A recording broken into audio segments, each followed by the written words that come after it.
Yeah. And I'm just going to get everyone in. Bismillah.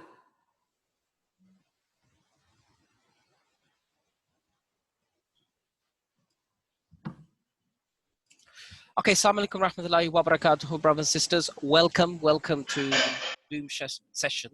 Islamic Courses is proud to present a session on the state of Islamic schooling in the West, a cross-Atlantic conversation. Really, the host will be Babar Mirza, who's the head of Islamia Primary School, Director of Education of Nida Trust, London, UK. We also have Safaa Zarzour, who's the former General Sec of ISNA and former Chair of the Council of Islamic Schools of North America. We have Sister Sommera, who's the Executive Head Teacher of Al-Noor Primary Schools and the Shura member of the AMS UK, and Sister Necva, Founder Director of the Founding School of New Horizon in California, US of A. Just a quick reminder, this is being recorded. Housekeeping rules, please keep your phones or PCs or whatever device you do on mute.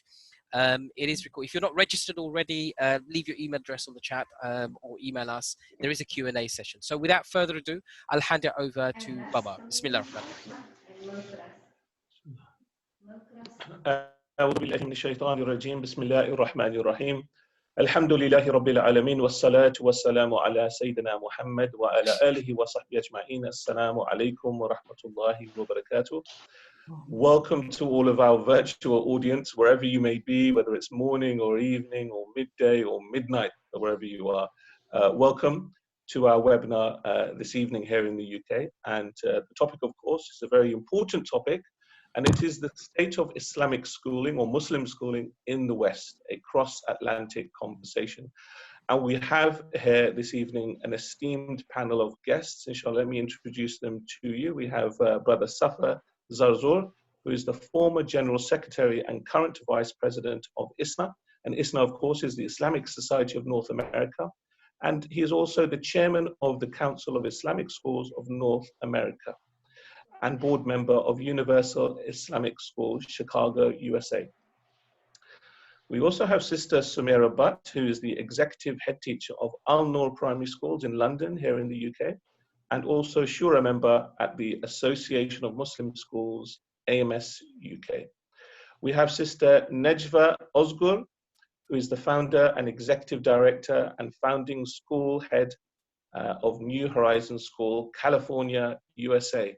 And mashallah, we also have, in addition to the advertised panel list, we have Ustad Idris Khamisa, mashallah, a former principal, author, educationalist, and trainer all the way from South Africa. Now, this webinar will include a conversation between the panel members, with me posing questions to help ignite a discussion and perhaps debate about the topics, inshallah. There are key areas I wish to cover, so apologies in advance if I move quickly through some of those topics. And after about 40 to 45 minutes, we will open the virtual floor for questions, inshallah. Okay, so without further ado, assalamu alaikum to our panelists, first of all. And I appreciate that some of our audience members may not be familiar with the profile of Islamic schools or Muslim schools in either of the countries, whether it's the UK or the USA. So can I please start off by asking Brother Safaa from the USA to describe the profile of Islamic schools in your region and how it has changed over the last 10 years. And then can I also ask Sister Sommera to do the same, to explain or to highlight the profile of Islamic schools in the UK and how that has changed over the past 10 years. So over to you, Brother Safaa. Thank you, Brother Babar, and thank you to Islamic Courses and the platform for inviting us for this beautiful panel, inshallah. In the United States, it behooves us to start with the fact that there's the first movement of Islamic education started in about the 1930s with the Nation of Islam and the Sister Clara Muhammad schools. And in their heyday, there was maybe over 40 schools in the nation. However, around the mid-70s, there was a decline in the numbers. And when I became involved in Islamic education in the early 90s. By then there was only a handful, maybe 12 or 13 of them, and they were struggling in general. And that's when really the advent of Islamic schools that were mainly headed by mostly immigrant Muslims started. Probably the mid 80s is the history of the very first Islamic schools in the United States. And then after that, there was a rapid growth from handful of them in the mid 90s, maybe 30 or 40, to close to 350 right now nationwide. Some of the schools continue to be smaller in numbers, maybe 100 students or 150, but some of them have reached now 900, 1,000. Salam School in Milwaukee, Brighter Horizon in Dallas, Universal School in Chicago, Islamic Foundation School, etc. And so, as you can imagine, especially in the last 10 years, we have really finally, I would say, as Islamic schools moved into a recognition state, if you will, where there was a time, maybe for about 15 years or so, where people were very skeptical. The common word you would hear from parents is that if I wanted top education, I would have taken my kid to such and such academy or school, but I want them to be good Muslims. And we struggled as Islamic schools and Muslim educators to really get over that and be able to be the school of choice of the parents, not just because they want to have Islamic education. And we saw that trend, I would have to say, after, in spite of all the limitations in funding, etc. And by the way, very few, maybe less than 10 schools have endowments as of now. Most Islamic schools are hand to mouth, continue until today, even the ones that are thriving. Once we started having our students admitted to the top prestigious Ivy League schools in the US, we started seeing a turn around. But also, more importantly in my mind, is that we really started seeing a difference between the quality of those who graduated from Islamic schools versus the general population. And obviously there's exceptions on both sides, but in general, Islamic school graduates became the ones who are tended to be more involved in their community, tended to want to work within the Muslim community, founding nonprofits, heading nonprofits, etc.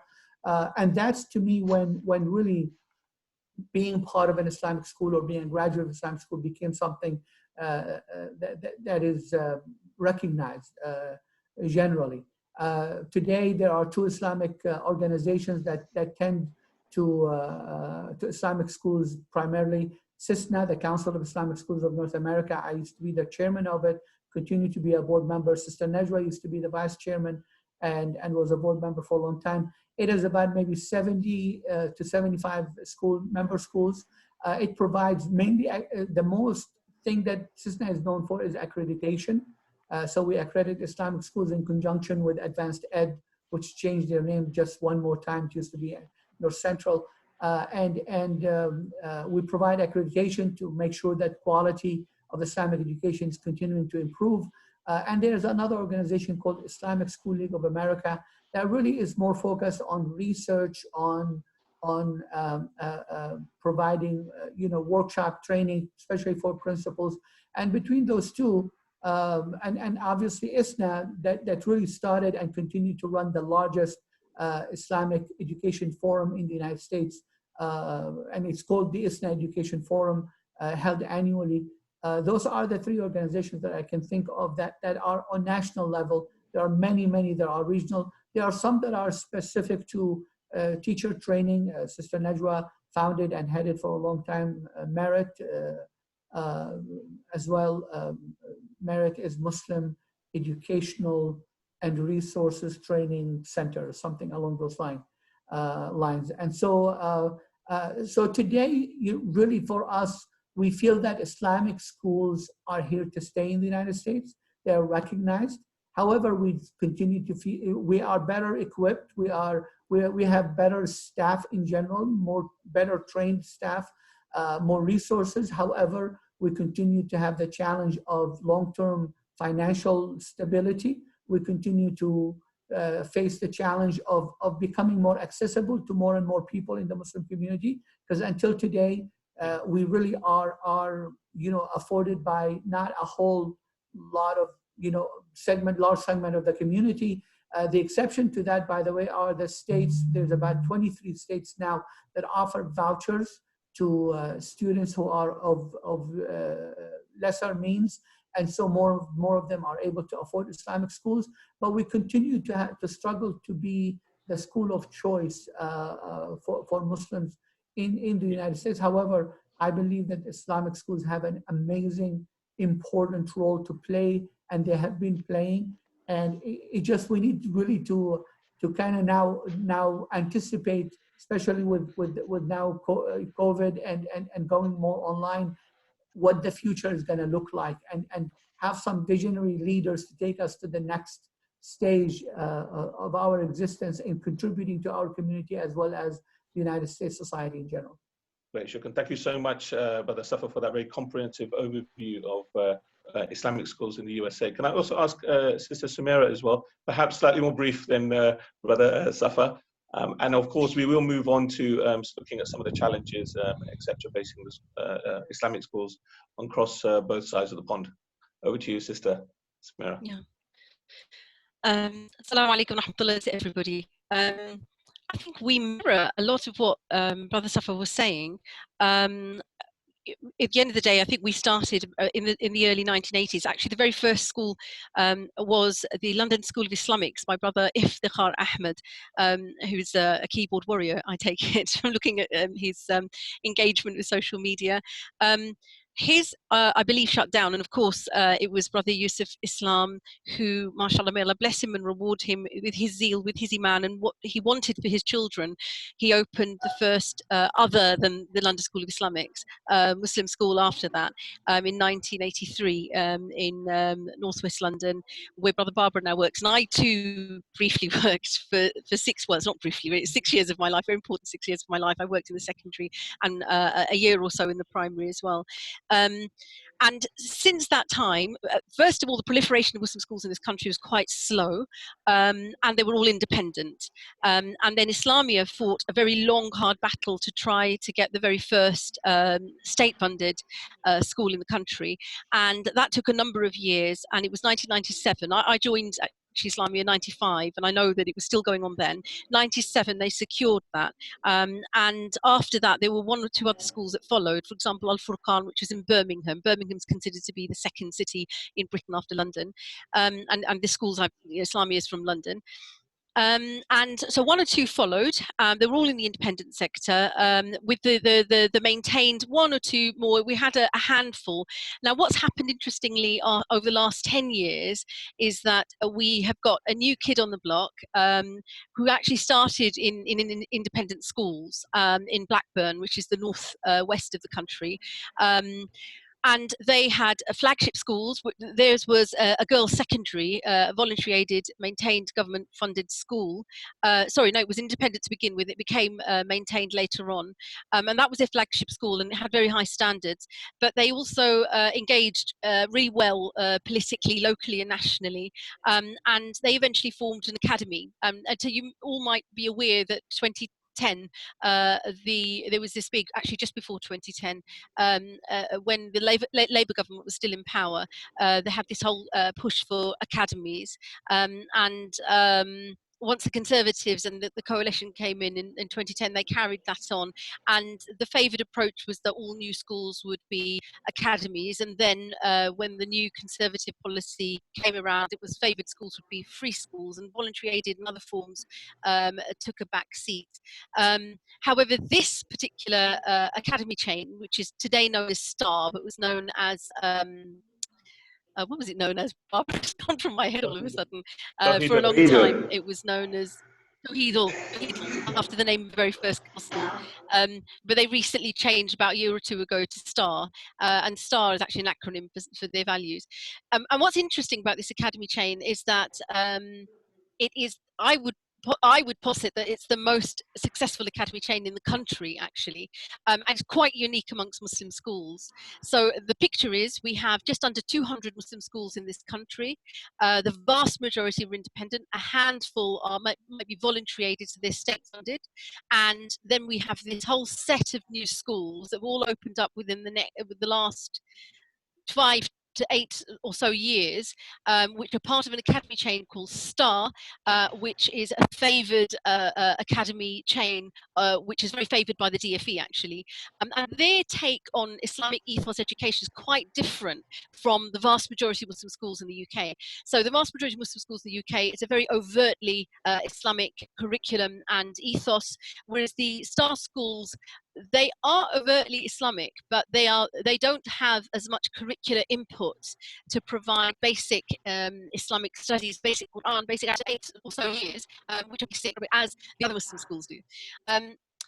So they are sort of infused with an Islamic philosophy, but it's quite different from what the rest of the Muslim schools are providing. And of course, it's very different. It's a challenge for us as Muslim schools to see, well, how is that going? Not only is it a favoured academy by the DFE, and it's not favoured just because it's got this sort of more, you know, not so over. They are sort of infused only as a favoured academy. Excellent. They are really well thought out, really well run, good use of public money, and excellent standards and excellent results and outcomes from them. So, and they are quite distinct from the rest of the Muslim school movement. The Association of Muslim Schools, they're not a part of that, although they're very supportive, they're not actually a part of that. So they're their own sort of brand. And they are a flagship for the rest of the Muslim community as to what we could do. However, most of the Muslim community, I think, feel that we don't want to have an ethos which is quite like that. We would like to have our overt ethos so that we give children a really good grounding in Islamic disciplines, Islamic sciences. So that's the changing picture of the last 10 years. For a country our size, where possibly we're around 3% of the population of the British Isles, about 5% of our 3% of the children of this 3% go to a Muslim school. So it's catering for a very small number of children in the Muslim community. However, like Brother Safaa said, we are here to stay. By the mercy of Allah. But there's another interesting movement, which is you know, this big change over the last 10 years. It's actually been going on for longer, which is the homeschool movement. I know that's mirrored over in the States as well. We've got an increasing number of parents who want to homeschool their children because we'd like to have our overt because of lots of different factors. They thought, I suppose one of them could be that, you know, it's a better use of money, a more efficient way of teaching their children. But the other is that they can determine their own curriculum, the rate at which they teach, and then they can protect their children from environments that can also be found in Muslim schools, which are reflective of the sort of intake we've got from across the spectrum of Muslim families in the country. I've probably talked a bit too much now. I know we're short on time, so I'm going to hand back to Brother Babar, and if there's any specific question you think I need to touch on. No, thank you very much, Sister Sommera. And I think from both of your accounts of the profiles of the Islamic schools in your regions, I think we'd agree that we're not saying that the demand isn't there, but certainly the supply of Muslim schools, we are catering for a minority of pupils. In the UK, it's 5%. In the US, I don't know whether it mirrors that. We're talking about probably not more than 10%. Surely. So we're talking about a small minority of Muslim children attending Muslim schools. So with that, let's move on to the perceptions that the public have about those schools and see whether those have changed. And of course, if you look at the media, you only need to type in Muslim school in Google within the UK, and you'll see all sorts of headlines that will pop up. We're talking about mainstream headlines suggesting all sorts of things about Muslim schools. With that being a backdrop, and perhaps not sure what it's like in the USA, what are the public perceptions of Islamic schools in the UK? And I'll direct this to Sister Necva, if you can come in here at this point. Sister Necva, what are the public perceptions of Muslim schools? And how have the leaders within the Islamic schools managed that? Well, we came a long way. In the beginning, it was quite difficult. Parents were quite concerned. They were bringing their children for Islamic education only. they didn't think that Islamic schools were doing a good job in the other subjects. But our goal was to give both, to educate the children Islamically, but also to give them the top quality education. When parents start realizing that's happening, the perceptions start changing. Now we have some schools here, they are considered top schools, not only as an Islamic school, but also as a top American schools, because they are giving the top quality education. Of course, accreditation helped quite a bit. So the schools start advertising themselves that they were accredited, not only Islamic accreditation, but also by the top institution that they were giving accreditation. That became one of the criteria for the parents to look, is this school accredited or not? Are they carrying the same standards of a top American school? I remember years ago, we were having a conversation with one of our leaders, and I was saying that, well, it was really hard those days. And I was saying that, look, we did a great job with the school. It is one of the top Islamic schools. He says, don't tell me that. When it became a top American school, I would consider it you were successful. That made us kind of work very hard to get the best American schools as our guidelines, but then give the Islamic schools, Islamic education, Islamic environment to our students became very top priority for us. And most of our schools now these days, they are accredited. They are accredited by the standards of the top American schools. And then another thing happened, we started having our graduates. When we start having our graduates and they started going to the top universities and graduating, today we have the doctors, lawyers, some other top teachers, and so the parents start saying, the public starts seeing that there is quite a bit of a good education going on here. So that gave a quite acknowledgement for the Islamic schools. MashaAllah, that's amazing. And you've mentioned it as well, so as Brother Safaa, about possible tracking those who are going into some of these top universities, these Ivy League. I'm not sure whether that happens in the UK, in fact, and perhaps we can talk a little bit about that, Sister Sommera. We don't track the children who are going to some of the Russell Group universities, and I think generally as alumni go, I think that alumni are not very well organized, I think, in the UK, perhaps as much as the US is. If I can bring Ustad Idris in here, and learning from the South African model, I know, having visited South Africa a few years ago, your schools have been there for many, many years. You know, in the UK, we're talking about 30, 40 years at most. We're talking about in South Africa, your schools have been there for 50, 60 years plus. No. I would say our schools have been here for about 45 odd years, right? And I think the challenge is the same. I mean, when Safaa speaks, Sister Najwa and Sister Sommera, it's the same kind of challenge. It's about changing perceptions. How do we get credibility? And alhamdulillah, the Muslim schools are amongst the best schools in this country. On average, many schools produce 100% results every year in the exit examination. But there are other questions, to be asked. For example, the questions that we are asking: what is it that makes a school an Islamic school? What are the attributes we should find in our graduates? And therefore, I cannot thank Allah enough. On a very personal level, I had the opportunity of visiting Safaa Zarzour school. And at that time, I thought I was the best headmaster in the world. And I was so excited until I met Safaa Zarzour. And my colleague said to me, Idris, there's a better headmaster than you. See how he operates. It was a great school. I learned. Then I thought we got a lot of wonderful systems. I went to Sister Najwa's school in Los Angeles. I said, wow, I have things to learn. And Sister Sommera. So what I'm saying is this, that I'm glad we're having this dialogue, this discussion. The challenges are the same everywhere.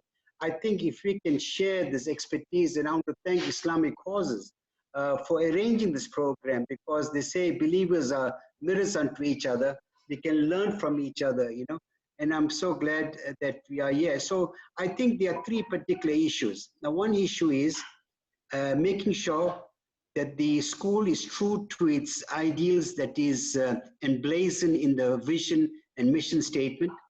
The second important issue is this: the ambassadors for our schools are not going to be us, but our students. To what extent they integrate in society, to what extent they pursue excellence, and to what extent they love the deen of Islam. And the last important thing is this, and with COVID coming up, with everything else that's going around, to what extent are we receptive to change? And if we can answer these three questions, I think we have done well. As much as I would love to spend more time with y'all, I got to leave y'all. I want to see Safaa Zarzour's Mubarak face. I want to see Sister Necva. I want to see Sister Sommera, Islamic causes, and Babar. You know, you still look dashing, you know, as a young man out there. So may Allah bless you all. May the rest of Ramadan be beautiful. And to Sister Necva, please keep in contact. Allah bless you all. Look after. Is there anything you want to ask me before I go? Thank you very much, Ustad Idris.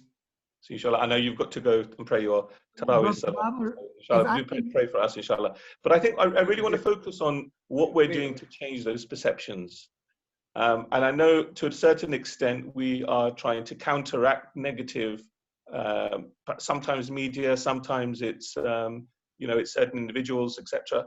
What are we doing here in the UK, over the other side in the USA, to ensure that the average person on the street has the correct perception of what is happening inside the four walls of inside that school? So, Brother Babar, if I may start, because really, you know, earlier I focused and later Sister Necva focused on the perception within the Muslim community and among parents, but there is the other side of it, which is the perception among the public. And I honestly believe, and I would be happy for anyone to challenge that if among the audience, people from the US have different input on that. But I honestly believe the Islamic schools in the United States have done a beautiful job in kind of putting themselves out there in a positive light.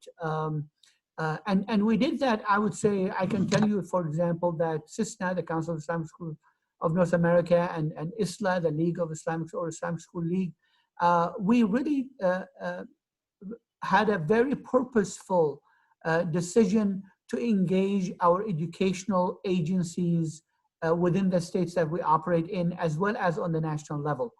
So for example, there's an organization called CAPE, the Council of, I believe, American Private Education, or the Council for Private Education.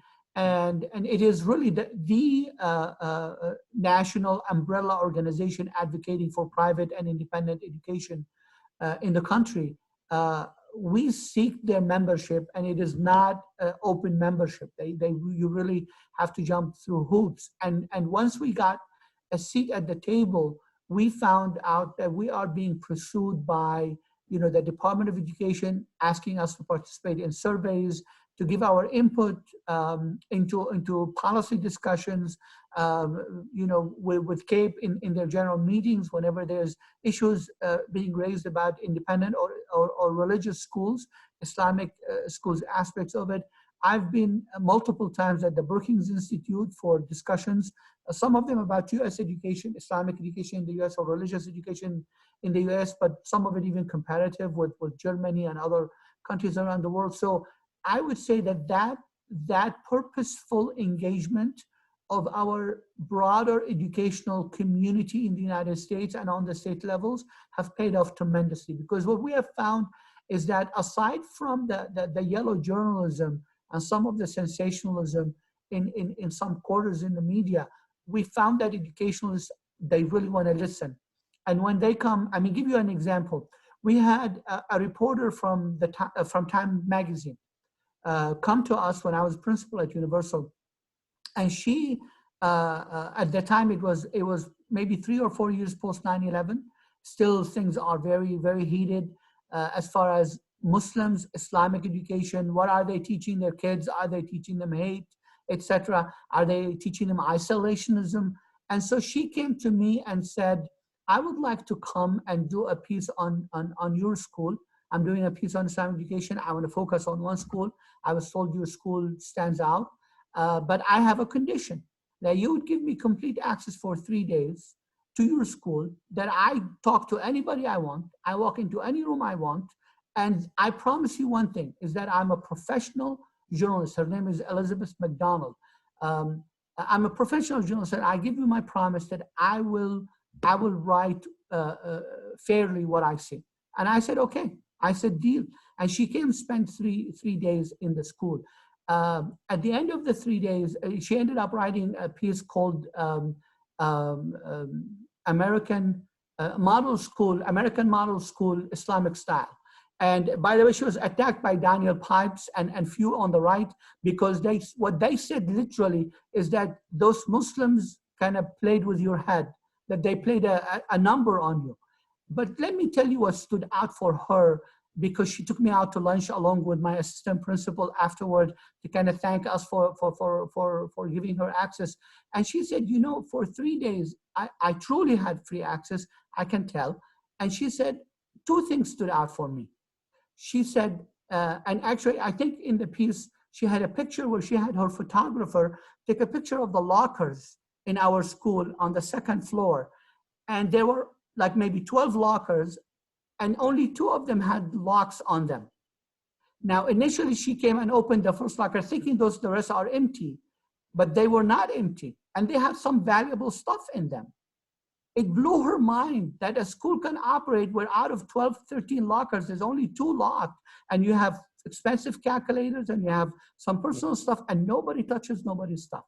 The second thing that stood out for her is on the 3rd day when she left, it was snowing a bit. She tried to start her car. It was dead. So she opened the hood, and 3 or 4 of our seniors, boys, came up to her, and I asked her if she needed help. And one of them pulled his car and hooked it up. Here's her comment, not that they helped her, in that she told me they were horsing around. They were, you know, they call each other goof head or whatever. She said, I waited to hear one foul word to come out of their mouth. She said there was not, you know, not the F word, not the S word, not. She said, it really took me aback that you guys are doing something different and something special, and I appreciate it. And so that to me really gives you a picture of respectable journalists, respectable journalism outlets, as well as educational agencies, including state education agencies, have a lot of respect for Islamic schools. And I believe, again, the beginning is that purposeful engagement and this openness to the society, and taking pride in that we really believe we're doing something good.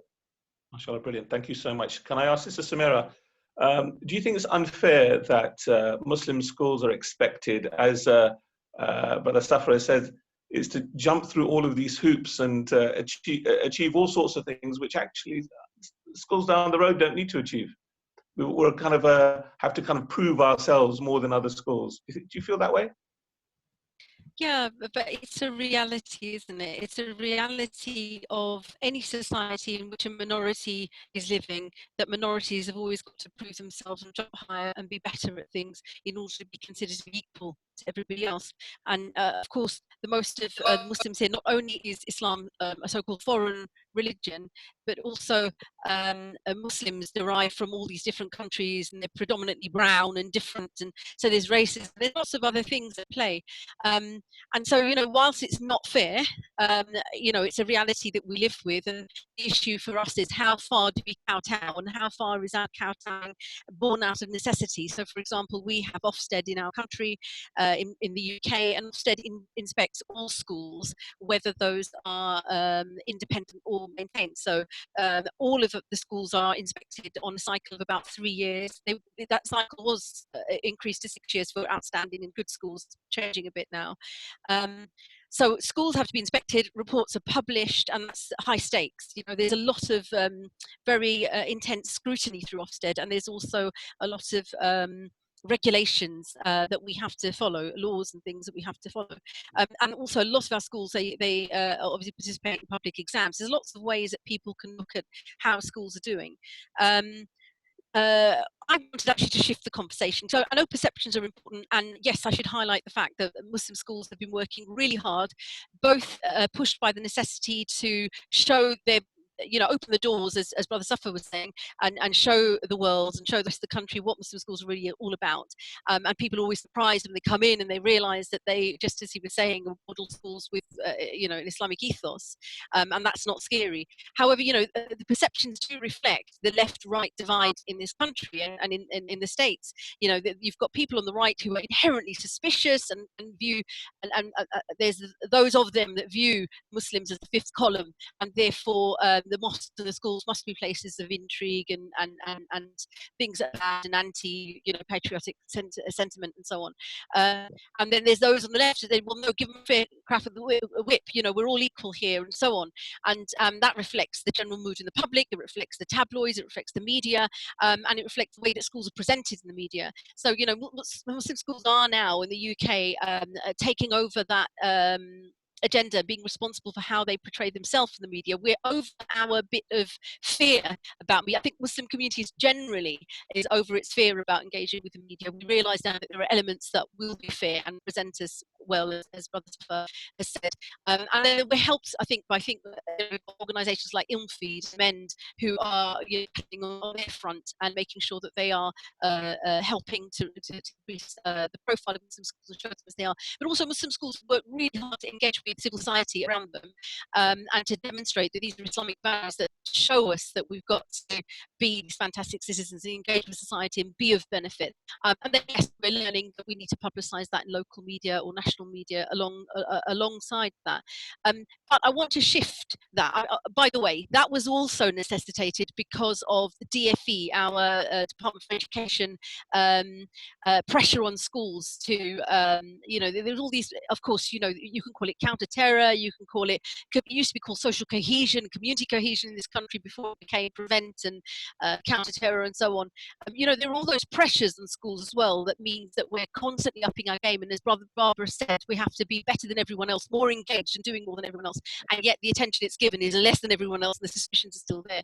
However, there's many fair people out there. Yeah. But for the third time, I want to move away from that. Let's shift to what we need to be doing as Muslim schools. Yeah. Yeah, absolutely. Yeah. So the core is, and I know that as Muslim schools. Yeah. Sorry, and I know that to start, talk about. Shall I continue? Or the mission. So let's talk about that, which is obviously the purpose for Muslim schools being formed. And we know that we've talked about the academic excellence, and you only need to look at league tables in the UK to find, the Muslim schools lining those right at the top. I think South Africa is the same. I believe US is the same. Let's talk about that core thing that I think you want to talk about, Sister Sommera, which is, are we successful in nurturing children's? And as we had a conversation earlier on about Islam, Iman, Ihsan and Taqwa, and also preparing our children for modern society and all the challenges that come with it. Some of it is digital. Some people think we're shielding our children a little bit too much.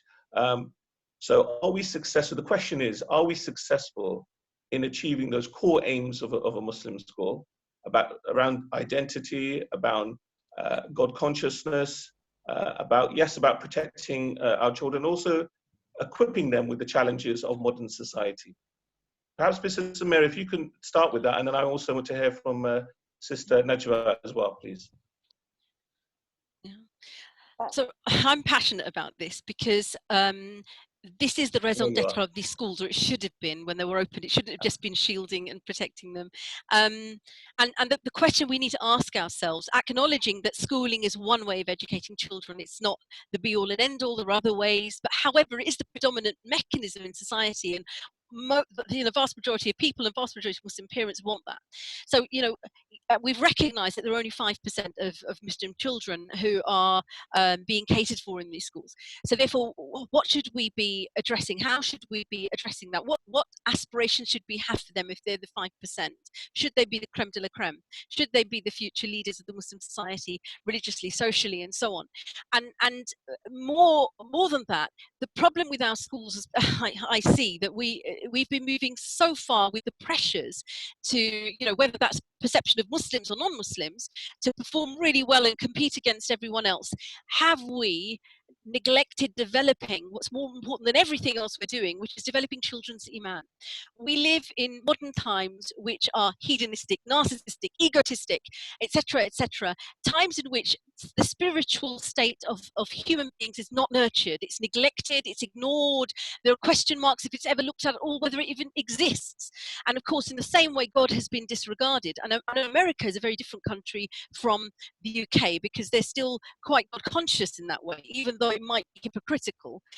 Here in the UK, there is a you know, open challenge to God and his autonomy and his creation of everything. And so, you know, we live in difficult times. You know, it's the issue of where we live in societies which feed the physical, it feeds the senses, and it tells people relative morality and do what you want, feed you, as long as it doesn't hurt where we live in anybody else, to do what you want. And it neglects. And I mean, this is unparalleled in human history that we've ever had time like this. But yes, over the past 100 years plus, that's how we, you know, since the ascension of Europe and Western values, that was one of its one of its key values of individual liberty and so on. And we come full face because now the government here in the UK wants us to promote that.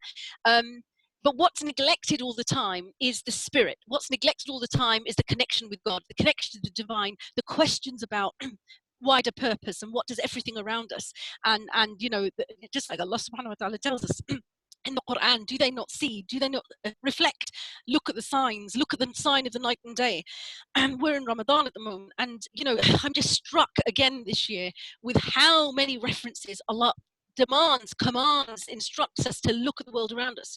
Yet are we doing that in our Muslim schools? Are we nurturing the iman of our pupils so that they want to do that? Are we facilitating that process for them? Or is it all about be a good Muslim, because that means you've got to keep your nose clean and be very good and be better than better and have better manners than everyone else? But it's not about the heart. It's not about connecting with Allah. It's not about iman. Yeah. Sorry? Do you think schools are doing that? So I'll ask you the question. I think we could do a lot more. I think that's the challenge for us. I think the challenge for us is to keep, you know, times keep changing. Modern technology determines everything in society now, right? The more that technology changes, there's new distractions for children, there's new distractions for adults, there's something else, a new challenge for us to cater for, because actually most of the time those challenges are feeding the physical, the ephemeral, the consumerist, the material, and they're not feeding the spirit.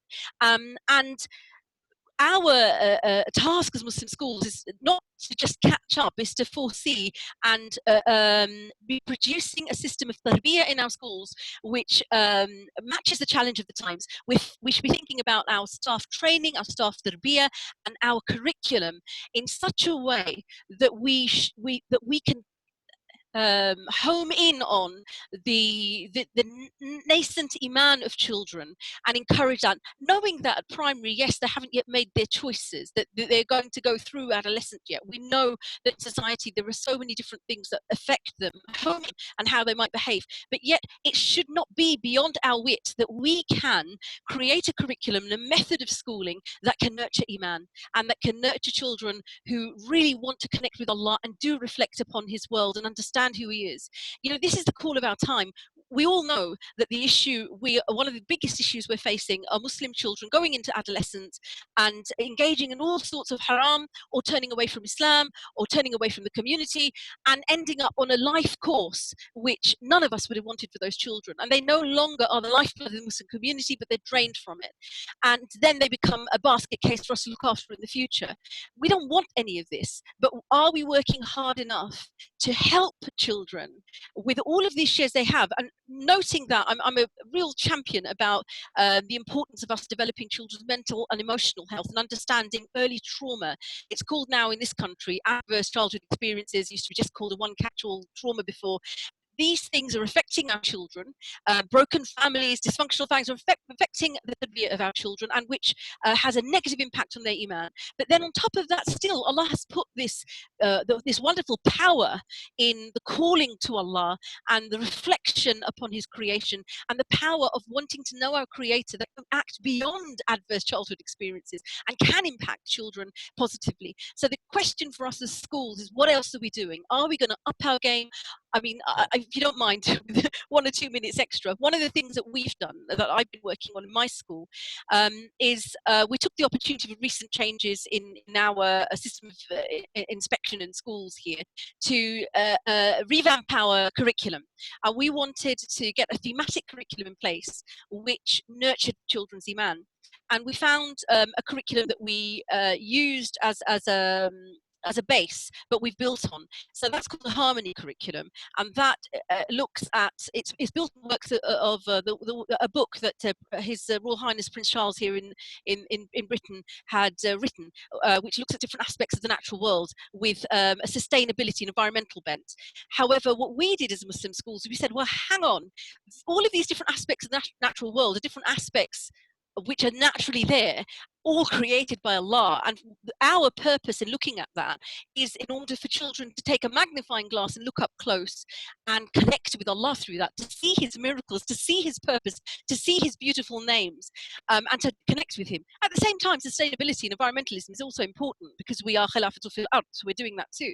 So this is a piece of work we're doing at the moment. We've also done a longer piece of work over the previous 2-3 years on Navigate a Character Curriculum. The work that I'm doing at the moment and the school's doing at the moment, I'm the most excited about, and has the biggest scope, I feel, to help us nurture children's in the sense of iman and the connection to Allah. But it's only one aspect of the work we all need to be doing. You know, what about those children who've gone off the trail? What about those who are entertaining the idea of going off the trail? What about those who have got dodgy avatars on social media and have got a virtual personality on there, which is really not at all the one they project in life? So, you know, what are we doing to help? What are we doing to solve that? You know, the moment we stop trying to care about, and I understand we had to do that. We had to get to a point of confidence that we had to care about what the government says, what Ofsted says, what people say, what not Muslims say, what non-Muslims say. We had to get here. But now it's time to say we don't care about anything other than answering Allah on the Day of Judgment, and whether we discharge this obligation to help the next generation of children to become the worshippers of Allah. Thank you so much, Sister Sommera. I'm going to bring Sister Necva in here. Now, so to what extent do you think that we have, perhaps some of our schools have gone from one extreme to another, where we're focusing just on these exams, we become sort of exam factories, if you like, at the expense of our children's spirituality? Sister Sommera talked about some of the social and emotional aspects of learning. We know that self-harm is a big issue amongst some of the girls, and other issues with the boys as well. Happiness, we haven't talked about that yet. How happy are our children in our schools? Would they rather be in the school down the road? So, Sister Necva. Yes, I think as Sister Sommera talked about, one of the main focus area in our schools is also to giving our children that emotional support and creating the Islamic environment. But we also want them to be able to function in the outside community without losing their identity. That was something very important for us. And it is one of the things that I sometimes notice. I go to the classroom and I ask the students to recite a Quran. They recite beautiful Quran. They recite beautiful hadith. And they talk about the ideal Muslim. And then when they go outside to play, they start being mean to each other. All the principles that they talked about is not practiced. That really worried me. And one year we put a conference together. It is how to practice Islam in outside world. It is not only just knowing. I think our children know a lot. They learned a lot in the classroom. But do they practice that? It is identifying as a Muslim, yes, it is good, but it is how much they are being part of the mainstream culture, but not losing their own culture. That was the key for us. So we started doing some project with schools, independent schools, that it is not Islamic schools, but then trying to figure out how are our children are going to be part of those conversations, and they are going to keep their Islamic identity. And that really helped them. It is like now they were practicing what they learn in the school with the other students that they don't share exactly the same values. One thing that I wanted to bring to the attention is most successful Islamic schools, they have a very good relationship with the parents. Parent partnership became really important. If the students are following the values that they learn in the school, in their family also, it made a big difference. And unfortunately, we had some parents that they bring their children to learn a little bit of Islam, a little bit of Quran, but they weren't really so anxious for them to be a good Muslims with a good iman in their heart.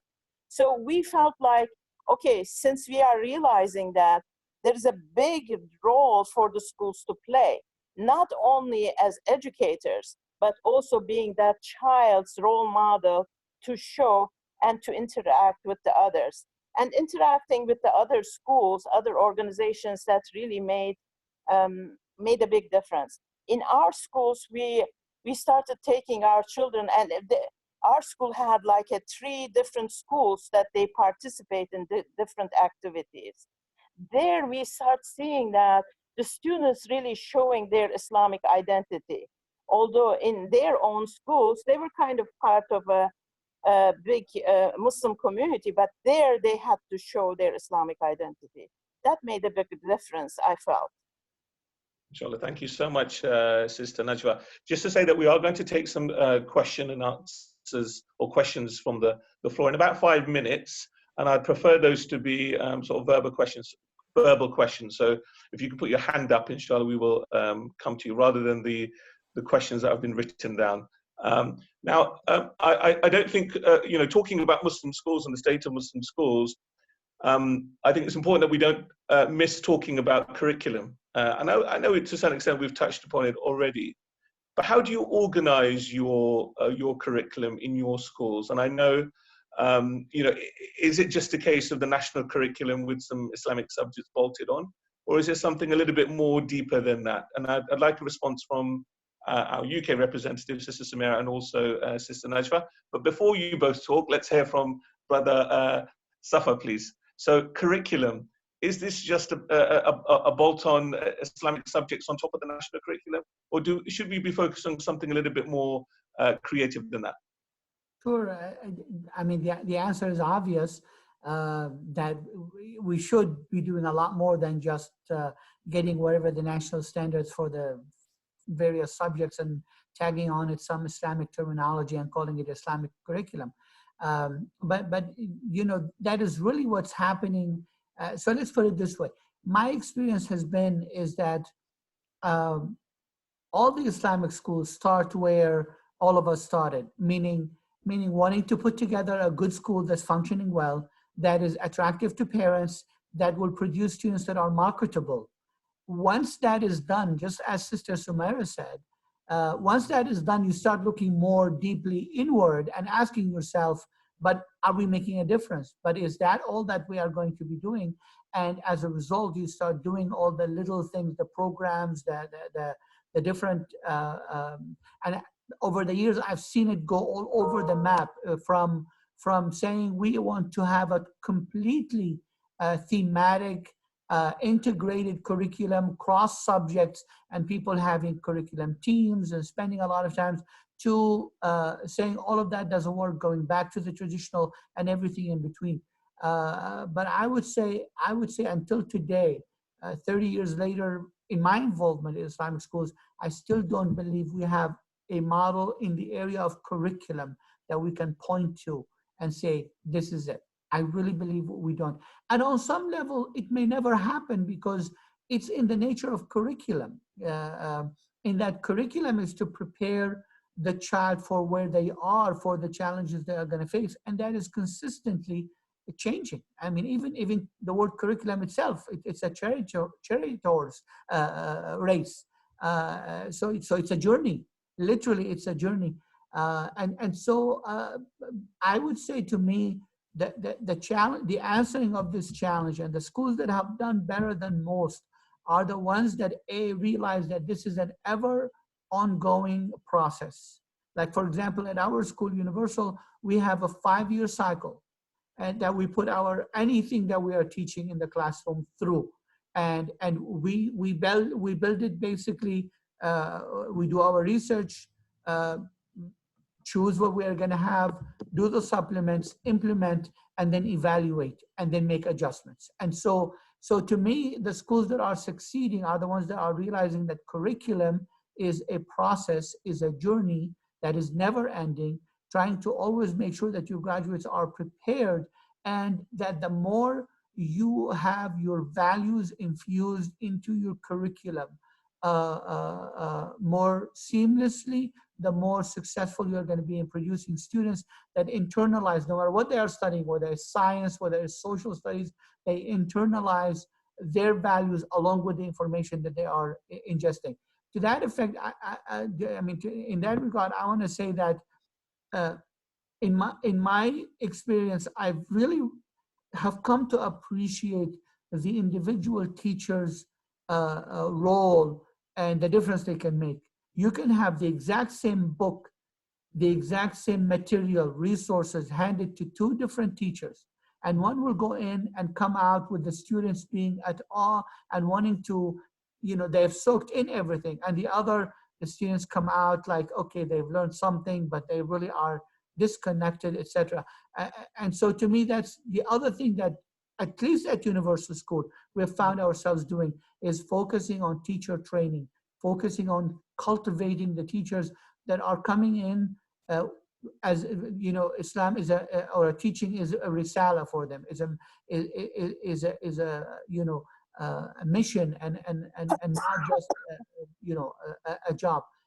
So establishing curriculum teams that are continuously working on a 3 to 5 year cycle, as well as making sure you understand that teachers are more than 50% of the success of any curriculum. If you do those 2 things together, you will start seeing some great results. Some of our schools in the US are doing that, and I think they are seeing the results, and some are still struggling with trying to be the good school that can be marketable, to parents and the rest of society. I suppose everyone is at different stages, but you mentioned a really good point. So what we're saying here, I suppose, is that pedagogy and teaching practice is just as important as the curriculum. Teacher Necva, what do you think? Yes, I agree with Brother Safaa, and I just want to add, I think there isn't a national curriculum in the United States. Everyone chooses their own curriculum and whatever they feel it is best for their school. I think the challenge becomes when we are talking about Islamic studies, Quran, and Arabic subjects. How could you teach those subjects in a best way to your students? How could you give them the Islamic value, Iman, and those subjects? And there are, alhamdulillah, some organizations, they took it upon themselves, like there is a Al Din Foundation.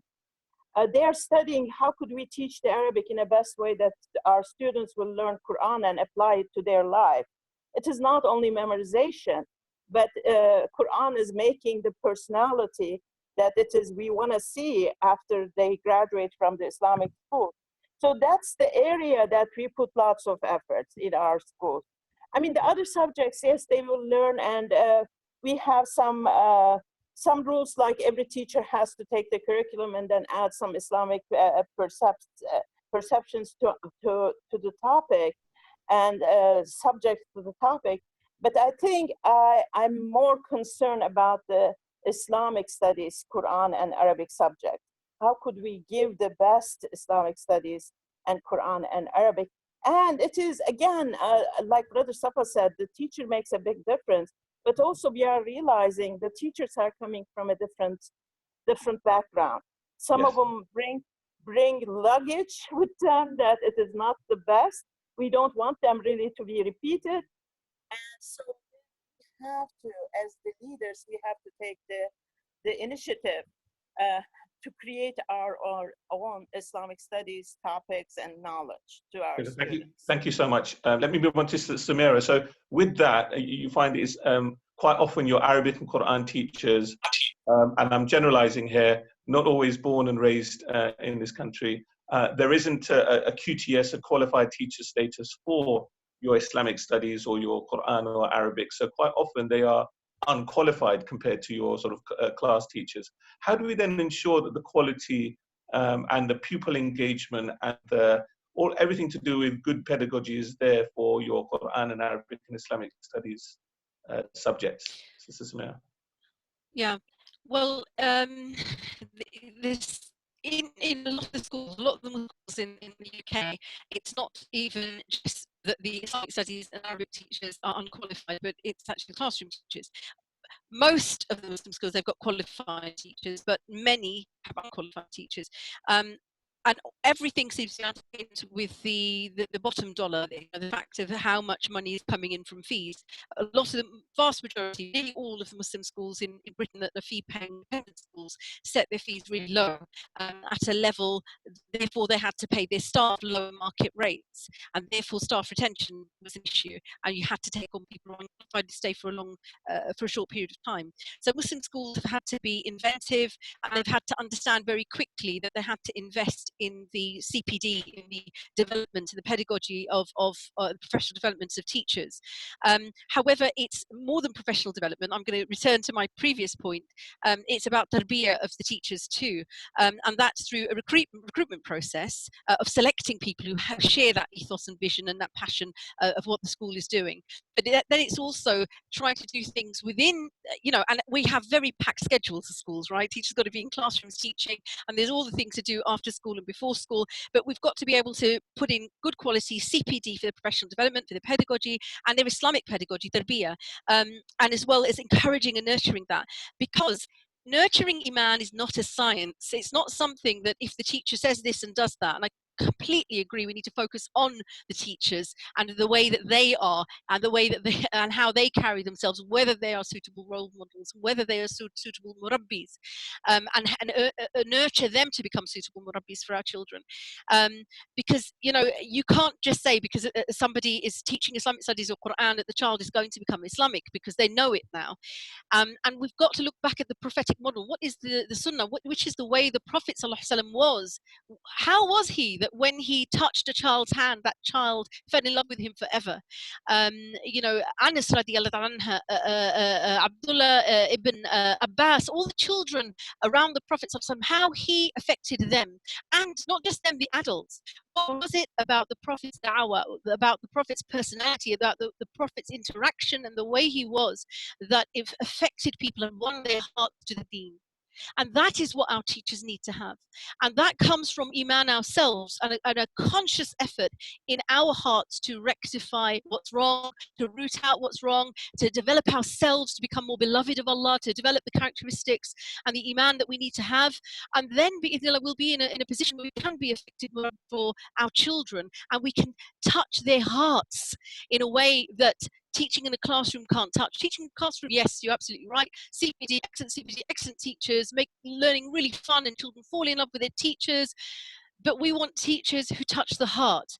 And it isn't, an impossible thing. It's not rocket science. It's not something that's really difficult to achieve. It's going to come from sincerity from ourselves. It's going to come from our du'as and our efforts on our tarbiyah and our investing in our staff, and working beyond the limitation and the constraints we have of money, and putting our trust in Allah. It's going back again to why on earth did we do? What's our niyyah behind the school? What's wrong with our niyyah? We need to fix our niyyah and ask Allah subhanahu wa ta'ala to bless the rest and do our very best. And after that, akhiru da'wana and alhamdulillah rabbil alameen, it's to Allah subhanahu wa ta'ala. The journey, the ilaykal masir is to Allah, to the end of the journeys is to Allah subhanahu wa ta'ala. So but we can do better than we're doing, and we need to keep trying, because I was listening to a terrible social media recording not too long ago, where the incidences of zina in Muslim young people in America was being talked about. It's a horrifying story. Of course, it's exactly the same in the UK. The rates of unwanted teenage pregnancies in areas in which there are lots of Muslims living, you know, these are problems within our communities. What are we going to do to heal them? So yes, for the children within our schools, to prevent them falling away, to enable them to fulfill their potential and become the leaders of tomorrow. And yet, what can we do further afield? We're going to nurture leaders in these children who will go out to help others. We're going to nurture leaders bi'ithnillahi ta'ala and murabbis in our teachers who will go out and help further. And we're going to have outreach bi'ithnillah in our schools to help the tarbiyah of our wider Muslim community bi'ithnillahi ta'ala. Brother Babar, I just wanted to say one thing about something practical that we found in Universal School. We found ourselves struggling in the first 15 years, as he said, with people who are qualified in Arabic and Islamic studies, but they really have very little knowledge of you know, teaching methodology, pedagogy in general. And so we made a rule 15 years ago that we would give every teacher in those departments 3 years to get certified as a teacher in the United States. For the Islamic studies teachers, we said, you can go get certified as a social studies teacher or anything related to the humanities. And for the Arabic teachers, you have to be certified in foreign language education. And at that time, Arabic was not as, today, you have Arabic as second language education degrees in many universities. It wasn't like that. So we said, if you cannot find one that has Arabic as the foreign language, any foreign language. And we found that to be it really upped the game of our Arabic and Islamic studies teachers tremendously. The converse of that, teachers who were born, raised in the US, not having had the benefit of Islamic education, but they do have the credentials from, you know, educational credentials as certified teachers, we did halaqas within the school. And we had a big debate whether that would be obligatory or would be voluntary. And we started them voluntary. And before we knew it, overwhelming majority of our teachers were attending those halaqas. They were weekly, but over time they really have made a difference and created, you know, a situation that we felt is the best we can achieve under the circumstances, in having our Arabic Islamic studies teachers becoming more well-versed in Western, if you will, educational practices, much of which is rooted in Islam as far as I'm concerned, just found through experience. And the opposite, those teachers who had the benefit of Western educational degrees, but don't have Islamic knowledge, eventually built up that in about 3 to 5 years. And in the last 10 years, really, we have not had, that issue is no longer an issue within our school in particular. Thank you so much, Brother Safaa. Now I'm looking at the time, and we are running out of time.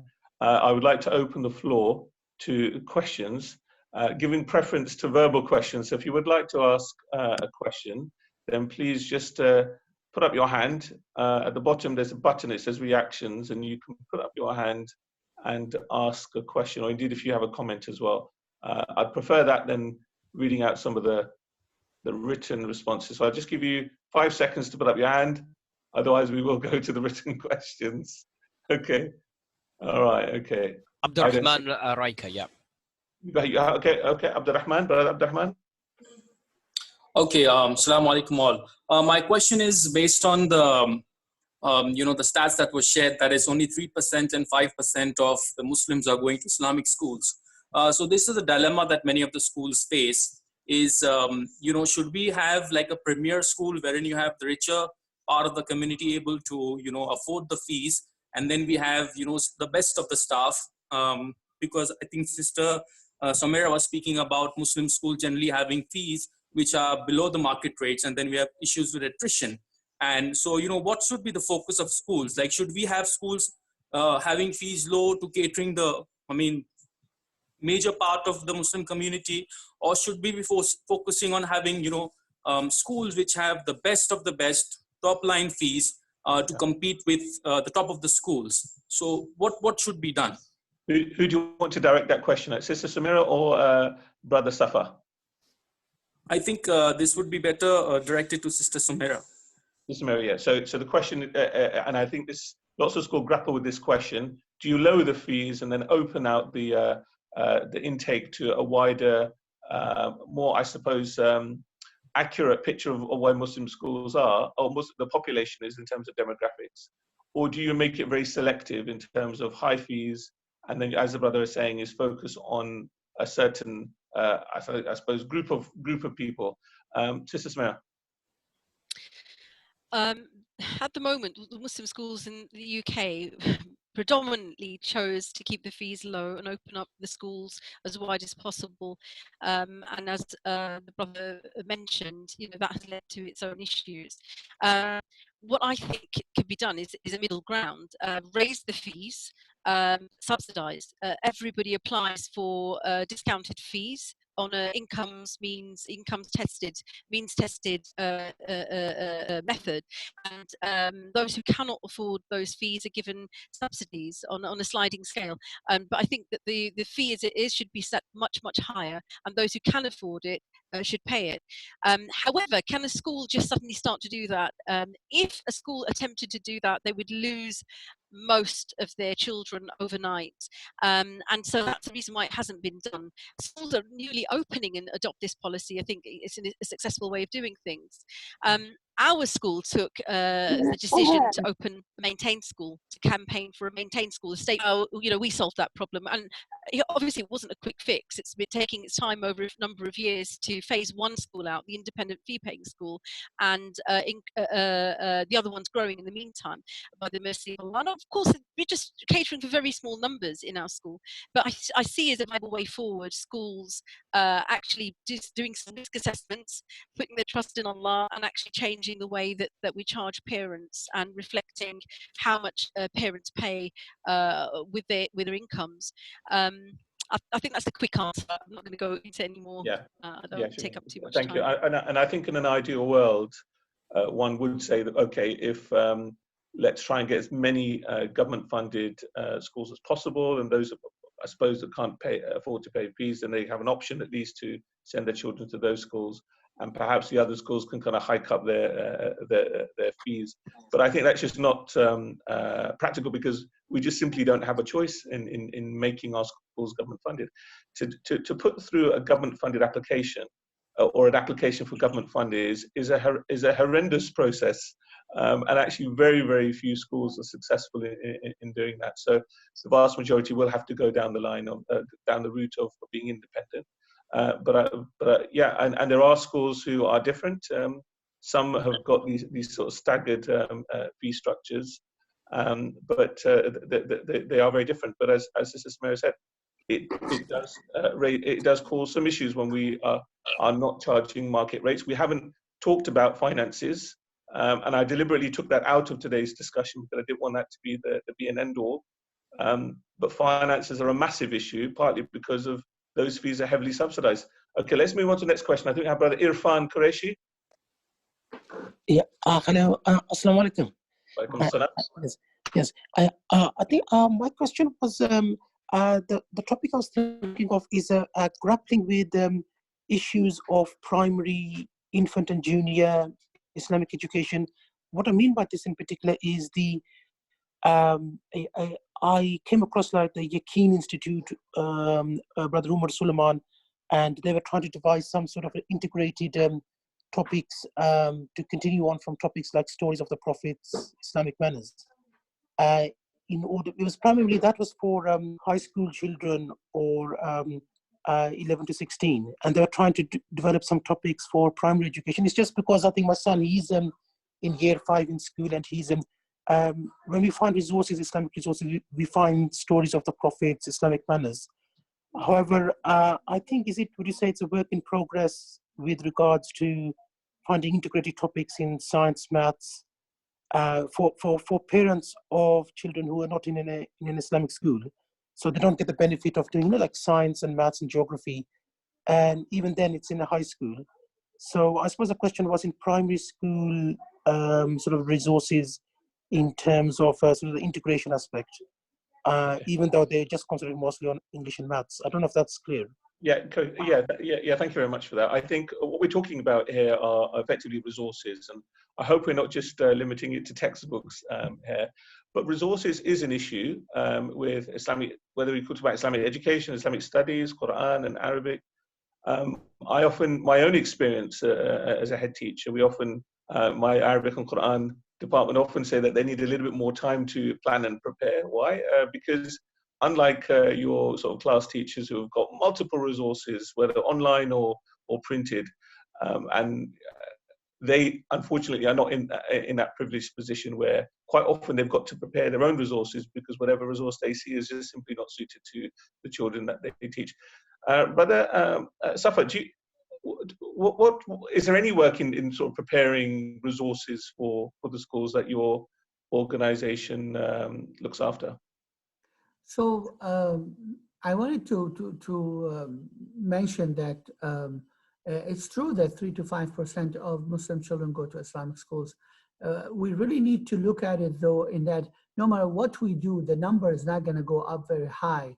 And we ought not to look at Islamic schools as you know, the end all and, you know, of it. Rather, it should be one option, one choice of a plethora of choices for educating Muslim children in the West. So the weekend school should be an option, after school programs should be an option, and then you will need resources for all of these options. And I view Yaqeen Institute, and they do a very great work and very valuable work. When they rolled out what they called curriculum, I was on the rolling out call and listened, even though it was being addressed and publicized as a curriculum. In there, it was very clear, made clear that this is supplemental material that could be used by classroom teachers, but could be used by others, and it is supplementary material. And so I honestly believe we need to, I feel like we need a body as Muslim communities, both in the US and Great Britain, a body that concerns itself not with Islamic education and Islamic schools, rather the education of Muslims in the West, and then design a continuum of options, and then start preparing for all of them. Now come to your to your question about what are we doing. So in the United States, Iqra International Education Foundation, I was the head of Iqra for 1 year, the CEO of it for 1 year, did the pioneering work in developing textbooks for Islamic studies and Arabic. By the late 90s, early 2000, the need started changing. It became clear that we need something new, and the Islamic Development Foundation in Texas embarked on a project led by Dr. Nabil Sadoun at the time, and with the participation of tens of educators in the US, using the ISNA Education Forum as a platform. And they ended up developing a series in the elementary school. They call it I Love Islam, 1st through 5th, and then in middle school they call it I Learn Islam, and in high school they call it I Live Islam. And this really has become the model, basically curriculum or textbooks, and the foundational curriculum theory behind it has become the dominant one, continues to be the dominant one.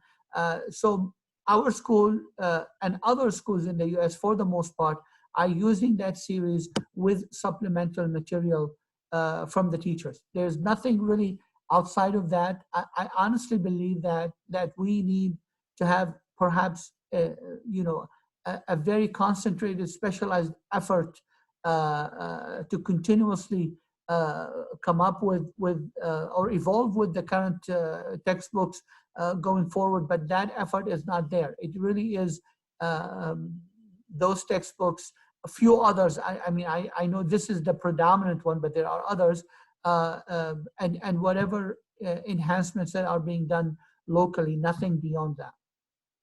Okay. Jazakumullah khair.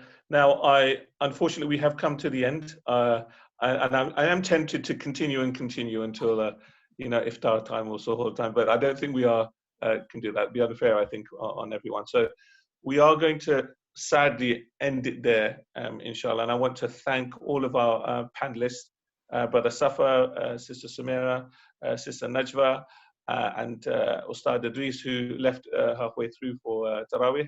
I'd like to thank you all for your contributions. I know this is a massive topic and we can talk for a long time, but I'm glad we are talking about it.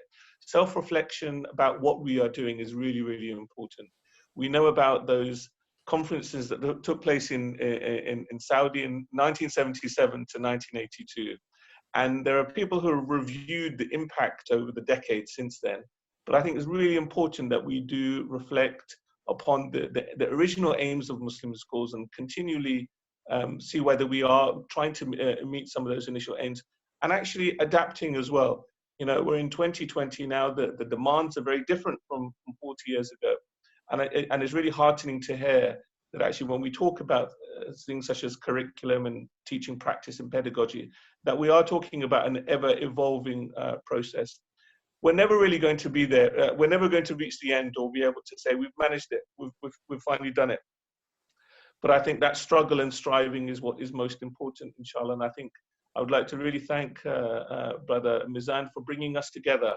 This is something that's incredibly important, both in the USA, here in the UK, South Africa, something that my own organization is doing as well, that we want to connect Islamic schools and Muslim schools, wherever they may be, whether they be in Malaysia, whether they be in Turkey or Australia. I've personally visited many of these regions. We talked earlier on about the Universal School in Chicago, which I visited. I had the pleasure of visiting 11 years ago. One thing that I've noticed when visiting all of these schools, whether they're in Chicago, South Africa, in Turkey or the Middle East or UK or Netherlands, did any of you know that there are 60 government-funded large Muslim schools in the Netherlands? Yes, and I think this is part of the issue, that we don't know what each of our regions are doing, and I think it's really important for us to do that, to understand and to learn from each other. There's a great deal we can learn from each other. There is amazing practice happening within our midst. All we need to do is simply share, inshallah, and I think together we are definitely stronger. So I hope that, inshallah, this, Brother Mizan, connecting the UK with the USA, I think is a long time coming. And something I always thought about, why is it that we haven't done this before? And Alhamdulillah. So, Brother Mizan, this is the start of something special, I'm sure, inshallah. So Jazakumullah khair to you all. And on this 17th day of Ramadan, now it's the 18th, I pray to Allah subhanahu wa ta'ala, He blesses all of you, inshallah, and accepts your fasting and your salah and your dua, inshallah. Amen. Until next time, take care of yourselves. Assalamu alaikum wa rahmatullahi wa barakatuh. Walaikum salam. Thank you so much, everyone. Just a reminder, thank you to everyone, all our panelists. Reminder, if this has been recorded, so leave your email address if you want to receive a copy, if you're not registered on our mailing list or registration. Once again, tomorrow's reminder for our Zoom session, another thing on education. It's called Trojan Horse Muslim Education in Mainstream Schools and Politics with Tahira Alam and Dr. Shamim Mia from the University of Huddersfield. And that's at 4 o'clock British summertime. So please adjust accordingly. So thank you so much once again, Babar and Safaa and Sister Sommera and Necva and everyone. Assalamu alaikum wa rahmatullahi wa barakatuh. Assalamu alaikum.